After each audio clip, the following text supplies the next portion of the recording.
What is the heavy price of conflict? And where does it lead us?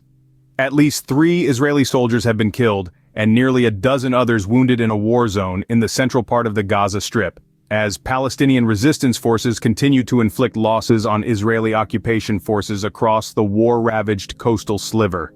Israeli media outlets reported that the 3 slain reserve soldiers were members of the 99th Division of the Israeli Army. They lost their lives in the vicinity of the Netzarim checkpoint, which separates northern and southern Gaza. Another 11 Israeli troops sustained injuries as well. There were reports that some of the Israeli troops were evacuated by helicopters while others were still getting treated in the field. The Al-Qassam brigades, the military wing of the Palestinian resistance group Hamas, announced that it targeted the Israeli command center in Netzarim with heavy-caliber mortar shells. In a statement, the group said its fighters lured a mechanized Israeli force and struck it with unexploded ordnance and munitions, which the occupation troops had earlier used against Palestinians in Al-Sika Street of the Al-Mugraka neighborhood in central Gaza.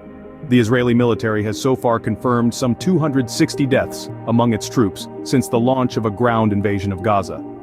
30 Israeli paratrooper reservists refused to fight in Rafah. Meanwhile, at least 30 Israeli paratrooper reservists have refused to answer their call-up to participate in a planned ground attack on Rafah in the southern Gaza Strip. Israeli Channel 12 reported that the reservists said they didn't feel able to take part in their duties. Despite international warnings about a planned Israeli invasion of Rafah, the Israeli army insists on going ahead with attacking the city, which is home to more than 1.4 million displaced Palestinians.